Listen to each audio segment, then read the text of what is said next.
क्या 99 percentile enough है आपके ड्रीम कॉलेज के लिए? अभी के सिचुएशन के हिसाब से तो बिल्कुल भी नहीं। MST CET 2026 के एस्पायरेंट हो तो ये वीडियो आपके लिए सुपर इंपॉर्टेंट रहने वाला है। इस वीडियो को देखने के बाद आपके सारे डाउट्स क्लियर हो जाएंगे कि भैया यार टारगेट परसेंटाइल क्या होना चाहिए, भैया सेफ स्कोर क्या होना चाहिए हमारा, भैया यार मतलब ये साल मार्क्स वर्सेस परसेंटाइल क्या रहने वाला है MST CET 2026 के लिए, और भैया 99 परसेंटाइल इनफ है एक अच्छे कॉलेज के लिए। वेट अ सेकेंड, क्या होता है एग्जैक्टली एक अच्छा कॉलेज?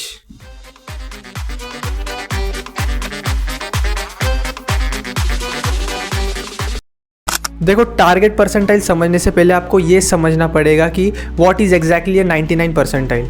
99 परसेंटाइल यानी कि आप 99% जनता से आगे हो। जितनी पब्लिक ने MST CET एग्ज़ाम दी है उसमें से 99% लोग हटा दो, जो टॉप 1% लोग बचे हैं आप टॉप 1% में हो। Now here comes the biggest challenge. Actually होता क्या है, हमारा एडमिशन परसेंटाइल के बेसिस पर नहीं होता, हमारा एडमिशन होता है रैंक के बेसिस पे। The better the rank the better the college you will get. और जैसे आपको भी पता है, मुझे भी पता है, हर साल कंपटीशन बढ़ते ही जा रहा है। MST CET aspirants are increasing every single year. तो हर साल जैसे जैसे कंपटीशन बढ़ेगा वैसे वैसे 99 परसेंटाइल पर रैंक भी बढ़ती जाएगी। तो अब टारगेट परसेंटाइल डिपेंड करता है आपको कौन सा कॉलेज चाहिए, आपका ड्रीम कॉलेज क्या है और आपको वहाँ पर कौन सी ब्रांच चाहिए। बट फिर भी आपको एक रफ आइडिया दे देता हूँ कि 99.5 परसेंटाइल एक अच्छी परसेंटाइल हम मान सकते हैं। तो आप टारगेट रखो कि आपको 99.5 परसेंटाइल स्कोर करना है। देखो, हर साल रैंक वर्सेस परसेंटाइल का डिफरेंस बहुत ही ज़्यादा बढ़ते जा रहा है। मैं अपनी बात आपको बताऊँ तो देखो, मैंने जब एडमिशन लिया था तो मेरे परसेंटाइल थे 97.75 परसेंटाइल। तो मेरी रैंक थी समथिंग अबाउट 6500 6500, ठीक है। और उस रैंक पर यहाँ पर मैकेनिकल क्लोज हो गया था वालचंद कॉलेज में। और इस साल क्या हुआ है, 98.2 परसेंटाइल पे मैकेनिकल क्लोज हो चुका है वालचंद कॉलेज का। देखो परसेंटाइल का कितना ज़्यादा जंप है, 97.7 परसेंटाइल से 98.2 परसेंटाइल। बट रैंक तो सेम ही है, 6500 पे ही इस साल भी क्लोज हुआ है मैकेनिकल। और एडमिशन तो हमारा रैंक के बेसिस पर ही होने वाला है। 99.5 परसेंटाइल, ये देखने और सुनने में तो बहुत ज़्यादा वाव और मुश्किल लग रहा होगा, लेकिन ये सुपर डुपर सिंपल है। बस आपको सही से पढ़ाई करनी पड़ेगी, आराम से आ जाएगी। ऐसे सुनने में तो बहुत ज़्यादा लगता है कि 99.5 परसेंटाइल, बट जब आप इसके मार्क्स सुनोगे ना, कितने मार्क्स पे आ जाती है, तो आपको भी लगेगा ठीक है, लाया जा सकता है। तो ये है मार्क्स वर्सेस परसेंटाइल 2026 का। ये पिछले साल का डेटा है 2025 का। यहाँ से हम प्रेडिक्ट कर सकते हैं कि ये साल क्या सीन रहने वाला है, मोटा मोटी आसपास ही रहता है। अगर आप टारगेट कर रहे हो 99.3 99.4 परसेंटाइल तो आपको 150 मार्क्स चाहिए रहेंगे। 150 मार्क्स पे आपकी 99.5 परसेंटाइल भी आराम से आ जाएगी। और अगर आपका टारगेट है कि सिर्फ 99 क्रॉस करना है, फिर 99 परसेंटाइल लानी है, तो उसके लिए 135 से 140 के बीच का स्कोर इनफ है 99 परसेंटाइल के लिए। 98 परसेंटाइल के लिए 130 प्लस मार्क्स और 97 प्लस परसेंटाइल के लिए 120 प्लस मार्क्स। और सुनी लो, 95 परसेंटाइल के लिए 110 मार्क्स चाहिए रहेंगे। बट हमारा सेफ स्कोर रहने वाला है 120 मार्क्स। 120 मार्क्स सेफ स्कोर है, इसके नीचे जाना नहीं है हमें। 97 परसेंटाइल के नीचे नहीं जाना है, हमें ट्राई करना है कि 97 के ऊपर ही हमारा परसेंटाइल आए। तो हमें ट्राई करना है कि 120 मार्क्स के ऊपर ही हमारा स्कोर हो। तो समझ में आ गया, 120 marks is a safe score और हम 120 के ऊपर ही लाने की कोशिश करेंगे।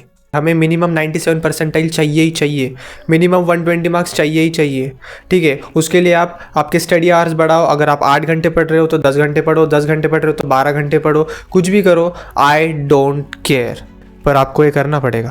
इंटरनेट पर हज़ारों बकवास बातें पड़ी है कि 90 परसेंटाइल पे ये टॉप कॉलेज मिल जाएगा, 93 परसेंटाइल पे ये वाला टॉप कॉलेज मिल जाएगा। Complete bullshit. क्योंकि बेटा एक सच बात बताऊँ, 97 परसेंटाइल के नीचे कुछ नहीं मिलता। वो अलग बात है कि महाराष्ट्र में 300 प्लस इंजीनियरिंग कॉलेजेस है, पुणे में जाओगे तो हर गली गली में एक इंजीनियरिंग कॉलेज है। बट यहाँ पर वही क्वेश्चन आ जाता है कि भैया हमें कौन सा कॉलेज टारगेट करना चाहिए, what exactly is a good college. देखो मेरे अकॉर्डिंग ये है महाराष्ट्र के टॉप इंजीनियरिंग कॉलेजेस। बट उससे पहले आपको समझना पड़ेगा कि एक अच्छे गुड कॉलेज की डेफिनेशन क्या होती है।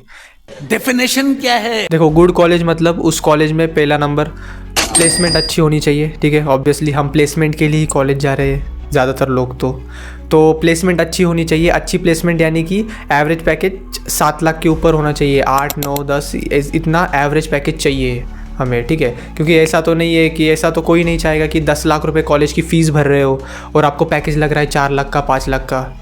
कम्प्लीटली यूज़लेस ना भाई। रिटर्न ऑफ इन्वेस्टमेंट ROI भी देखना पड़ेगा हमें कि हम कितना पैसा लगा रहे हैं और कितना पैसा हमें रिटर्न में मिलने वाला है उस कॉलेज से, ठीक है। तो ये हो गया अपना प्लेसमेंट का। प्लेसमेंट अच्छी होनी चाहिए। Number 2, teaching faculty. ऐसा नहीं होना चाहिए कि मैंने बहुत सारे कॉलेजेस में देखा जो प्राइवेट कॉलेजेस है लोअर लेवल के, या फिर कोई से भी प्राइवेट कॉलेज ले लो आप, तो वहाँ पर क्या करते हैं, बीटेक वाले को एमटेक वाले को पढ़ाने लगा देते हैं। जो बच्चा अभी जस्ट पास आउट हुआ है बीटेक से उसको प्रोफेसर बना दिया और उसको ही बोल रहे हैं कि तुम ही पढ़ाओ, ये करो वो करो। कम सैलरी में उनका काम हो जाता है। तो ऐसा टीचिंग स्टाफ बिल्कुल नहीं चाहिए वहाँ पर MTech PhD holders from IITs NITs, ऐसा ज़बरदस्त नॉलेजेबल स्टाफ चाहिए। टीचिंग स्टाफ सही चाहिए, एकेडमिक्स होना चाहिए अच्छे से प्रॉपरली, और प्रॉपरली रेगुलरली लेक्चर्स और लैब्स होने चाहिए। Number 3, college campus and fests.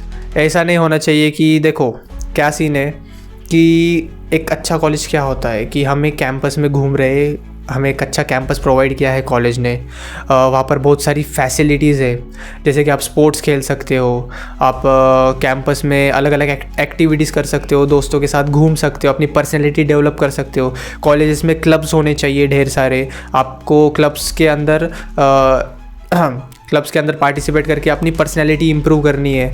और कॉलेज में अलग अलग तरीके के फेस्ट होने चाहिए जिससे आपका लोगों के साथ इंटरेक्शन बढ़े। तो कॉलेज कैंपस और कॉलेज फेस्ट बहुत ज़्यादा मैटर करते हैं। और क्या मतलब कुछ सिलेक्टेड कॉलेज छोड़कर बाकी जगह पर ये बिल्कुल होता नहीं है। कैंपस तो क्या, फेस्ट भी ठीक से नहीं होते। Number 4 and most important, peer group. जितना अच्छा कॉलेज होगा उतने अच्छे लड़के होंगे वहाँ के, smart and talented with higher IQ, तो फिर आपको उतना अच्छा पीयर ग्रुप मिलेगा, उतने ज़्यादा टैलेंटेड लोगों के साथ आप हमेशा रहोगे सराउंडेड। सोचो अगर आपको एक अच्छा कॉलेज मिल गया जहाँ पर सभी बच्चे 98 एंड 99 परसेंटाइल वाले हैं, तो उनका माइंडसेट ग्रोथ ओरिएंटेड माइंडसेट होता है उनका, इंटेलेक्चुअली स्मार्ट होते हो बच्चे, और आप 4 साल उन बच्चों के साथ बिताओगे तो वो तो फ़र्क पड़ता है, अफेक्ट पड़ता है, ठीक है, कंपेयर टू लोअर कॉलेजेस जहाँ पर क्वालिटी ऑफ क्राउड बहुत ख़राब है।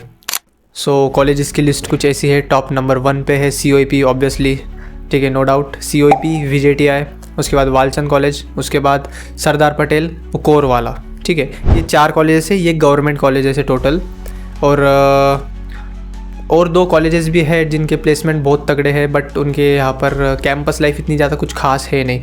तो वो 2 कॉलेजेस है। PICT का प्लेसमेंट ज़बरदस्त है, बट मैंने ऐसा सुना है कि कॉलेज कम और स्कूल ज़्यादा है, बहुत ज़्यादा स्ट्रिक्ट है।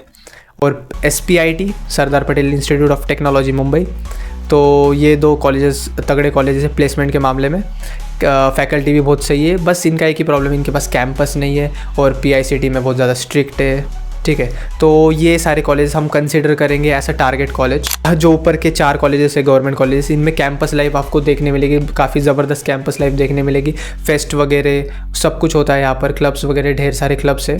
और ये जो 2 कॉलेजेस हो गए SPIT और PICT, तो यहाँ पर कैंपस लाइफ आपको कैंपस के बाहर देखने मिलेगी, जैसे पुणे सिटी में या फिर मुंबई सिटी में, क्योंकि इनका कैंपस शुरू होते ही ख़त्म हो जाता है, वो अलग बात है। सो ये है लिस्ट, इसमें से आप कोई भी एक कॉलेज चूज़ करो, उसको टारगेट करो और पढ़ाई शुरू कर दो, मतलब आपकी चालू ही होंगी पढ़ाई, मतलब एकदम क्लियर रखो अपना गोल। कुछ लोग आ जाएंगे बोलने कि भैया यार ये तो पुणे में ये वाला कॉलेज है, काफ़ी सही कॉलेज है, बहुत सारी प्लेसमेंट हो रही है वहाँ से, और फलाना ढिमाका ये वो।